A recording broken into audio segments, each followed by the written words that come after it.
Labas. Jau turi vedų astrologijos pagrindus? Puiku. Kviečiu nerti gilyn. Gilyn į džiotišą. Gilyn į paslaptis, kurių nerasi jokiose knygose.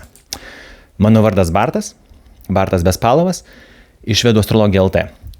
Ir aš atstovauju Lietuvoje vieną seniausių pasaulyje mokytojų mokinių seką, džiotišo, Vedų astrologijos mokytojų mokinių seką, tai yra Orisos mokykla, kurios dabar aukščiausias guru yra Guru Sanjay Rath.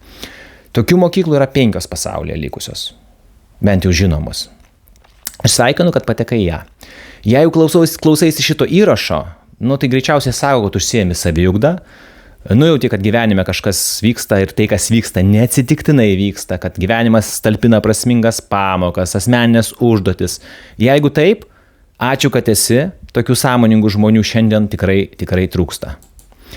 O dabar pažiūrėkim, kas tas kursas, apie kurį dabar kalbu, ne?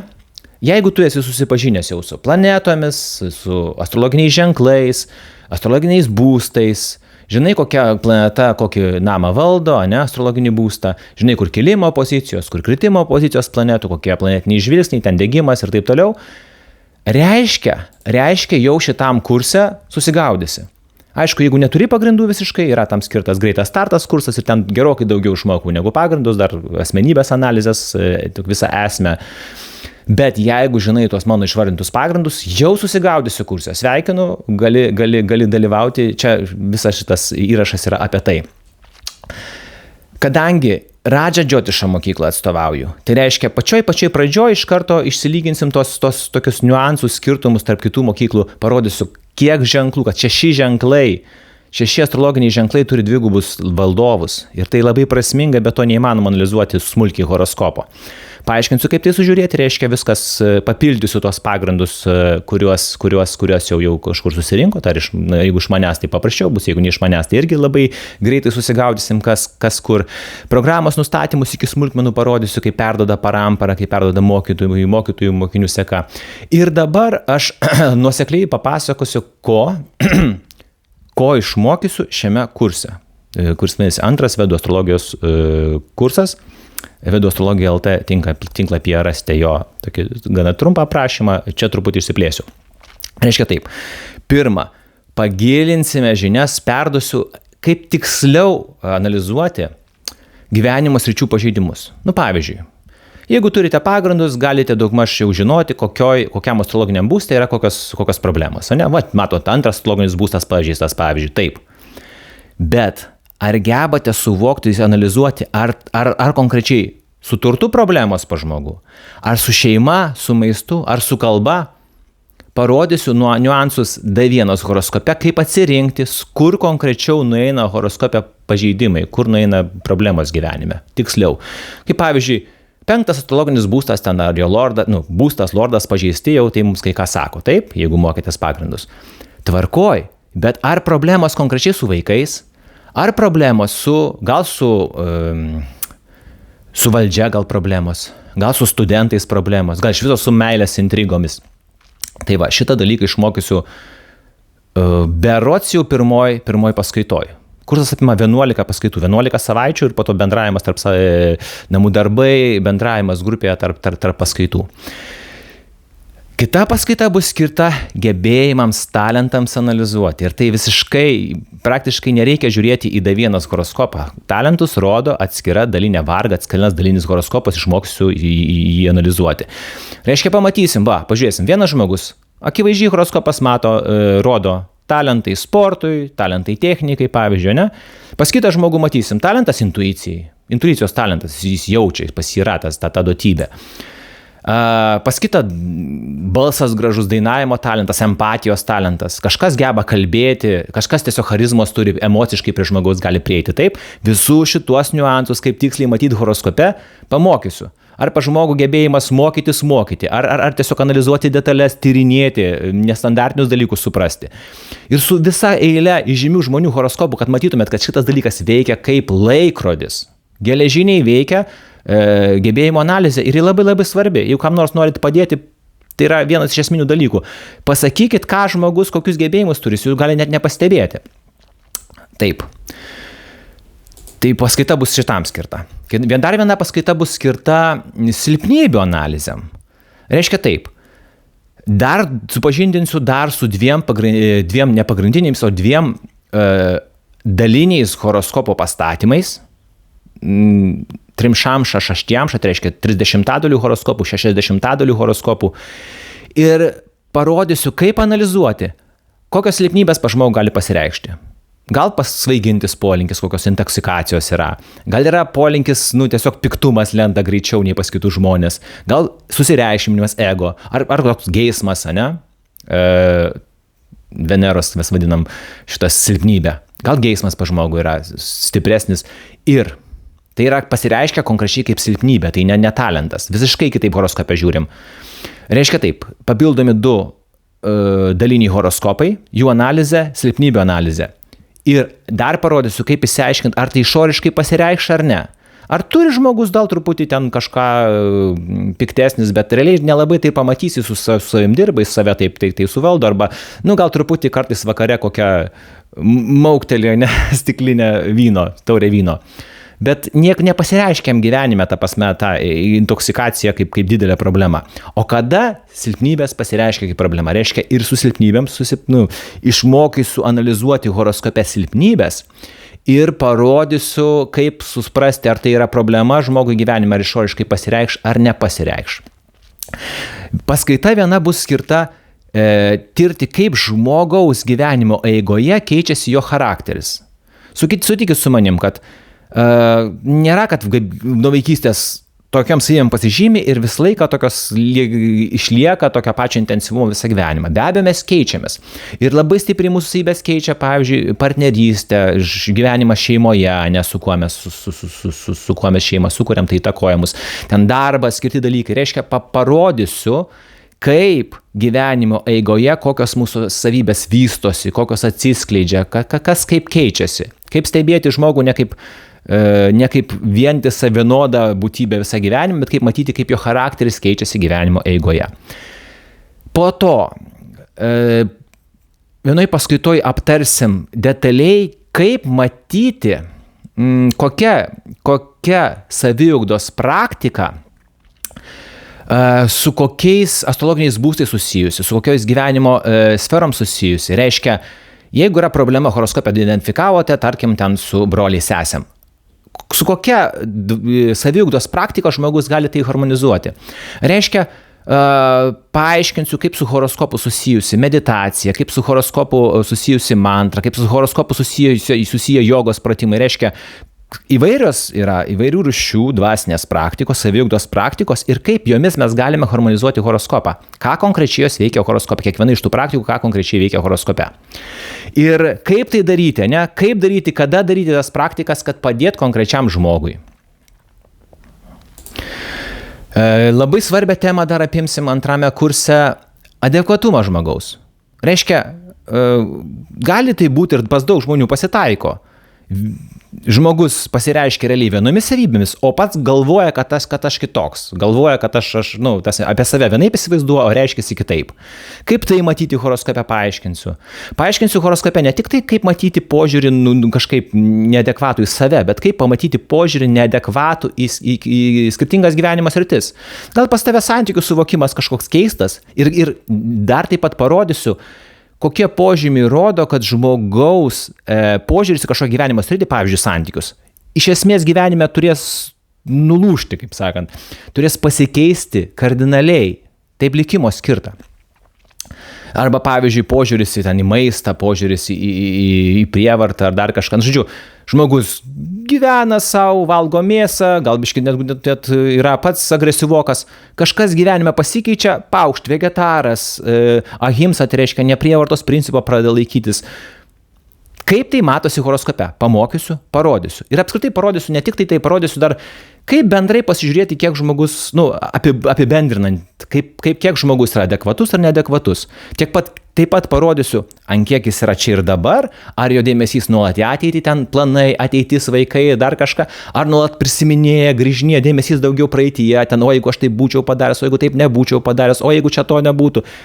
Kaip matyti daug adekvatumo faktorių horoskope, parodysiu antro kurso vienoj paskaitoj.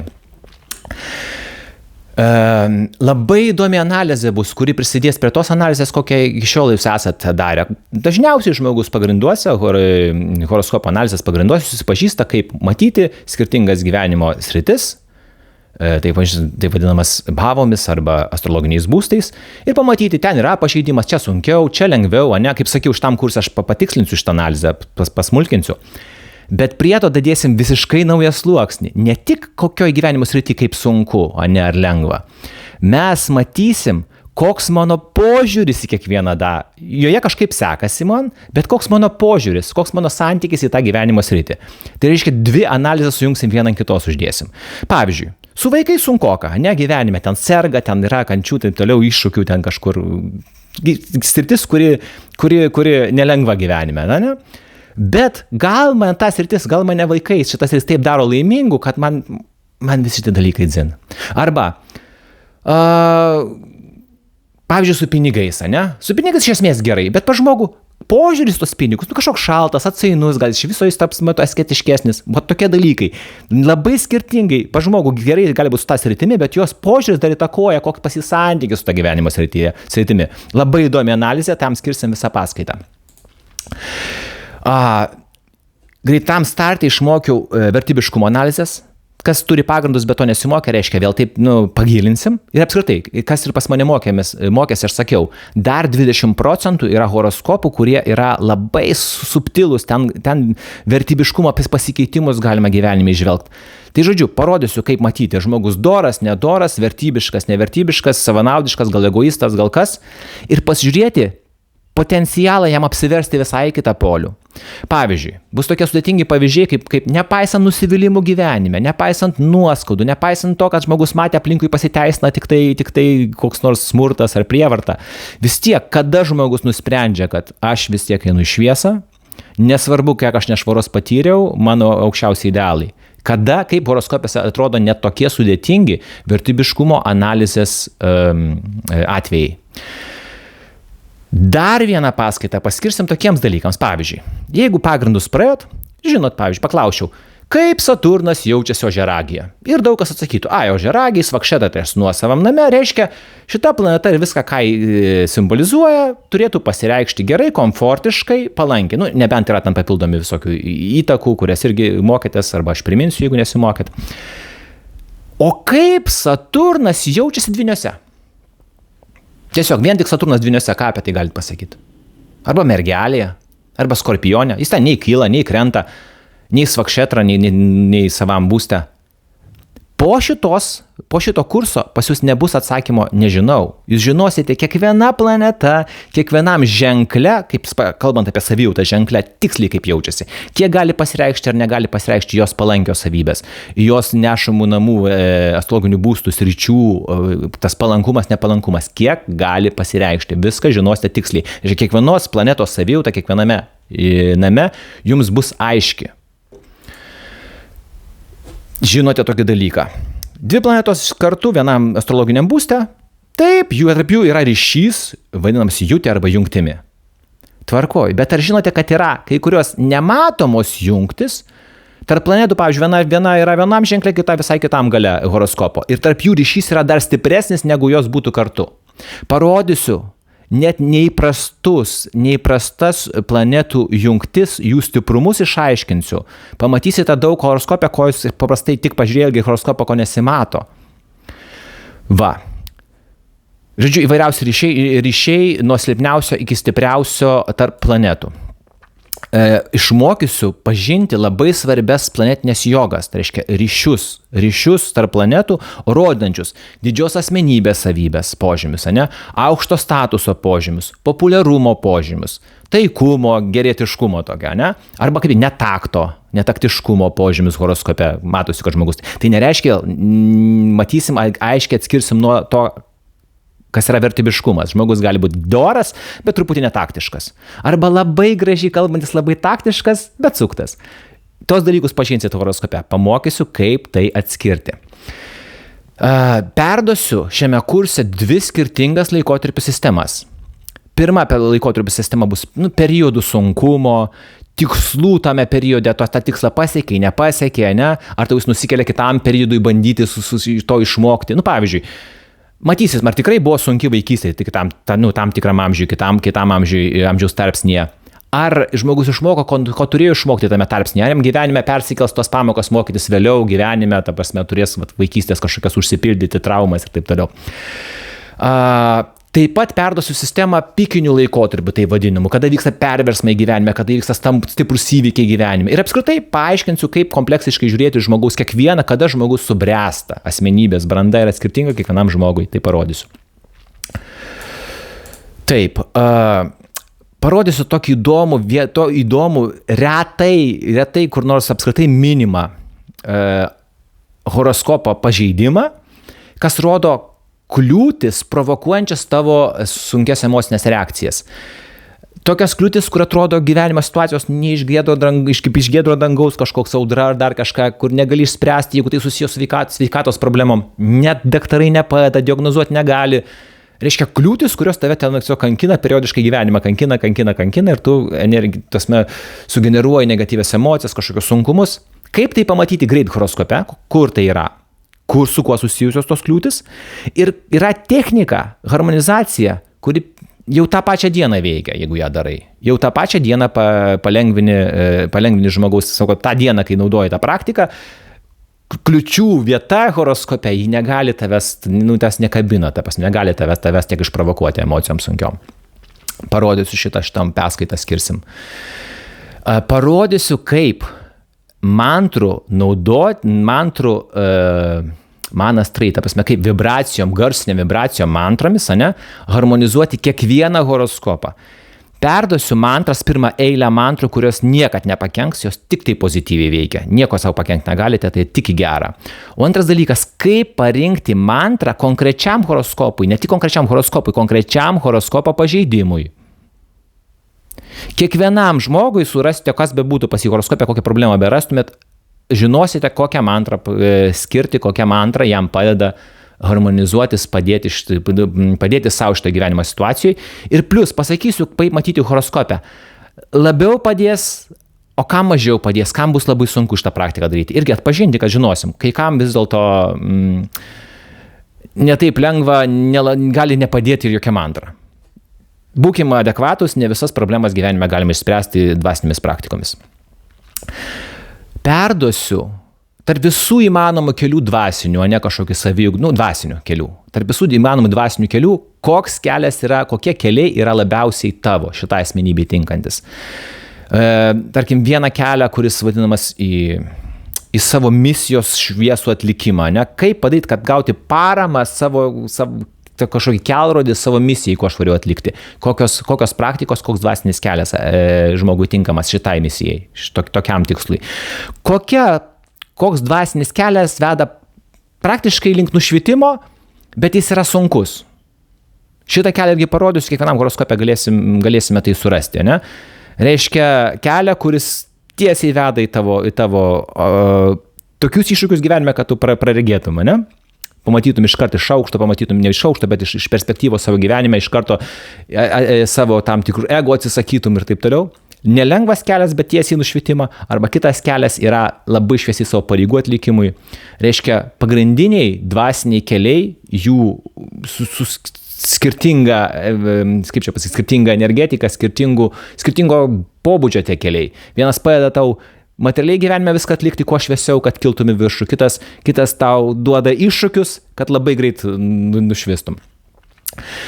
Žodžiu, visą tai, ką pasakiau, tikriausiai galima būtų ir 20 paskaitų, 20 savaičių daryti šitą kursą. Bet aš pasistengiau tai padaryti labai kompaktiškai, konkrečiai, bet su pavyzdžiais išanalizuoti kaip reikiant, kad neliktų klausimų dar 20 po kiekvienos pamokos.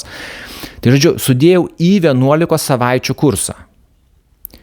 Ir tiksliai, kaip man perduota mano mokytojo, kuriam perduota jo mokytojo, reiškia, kaip perduota mokinių seka, nieko neprigalvojau. Aš tik pasidarinu tai, kas man perduota, plus savo praktiką, savo daugiametę analizę ir praktiką su žmonėmis dirbant. Be abejo, tai parodo ir praktiškai kaip tai veikia, bet viskas yra perduota mokytojų mokinių seka, nieko aš nesugalvojau. Tai va, aš pateikiau tai, ką aš išmokysiu šiame kurse. Ir paprastai prezentacijose dabar seka kokia nors marketinginis triukas, kad va dabar greit skubėkite, nes kainos kils, arba čia dabar va kažkoks super priedas, nenoriu, nepatinka, neskanu. Jokių marketinginių triukų.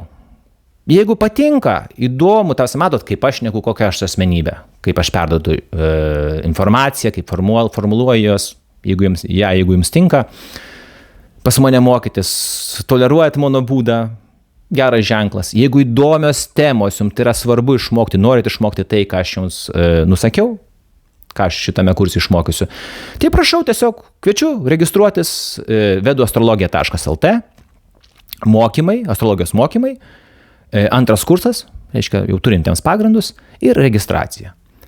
Tai tiem, ką užkabino, ką surezonavo, iki susitikimo, sakau. Ačiū, kad klausėte ir visi tie, kas nesiregistruos, ačiū, kad klausėte, jeigu dabar išklausėte, reiškia vis tiek jums tai įdomu, vis tiek tai yra, jūs domite saviugdą, dėkoju jums už tai, skleidžiam gerą energiją pasauliui.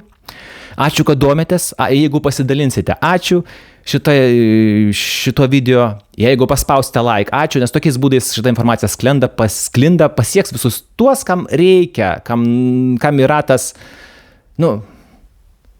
kas yra likimo pasiruošę šitą informaciją perimti ir ją skleisti gėrio labui, padėti žmonėms. Bet kokiu atveju, ačiū jums, kad esate, ačiū, kad tobulėjate, ačiū, kad domitės saviugdą. Tiems, kas pas mane mokys, sakau, iki, susimatysim, bet kokiu atveju, sėkmės kiekvienam savo kelyje. Namaste.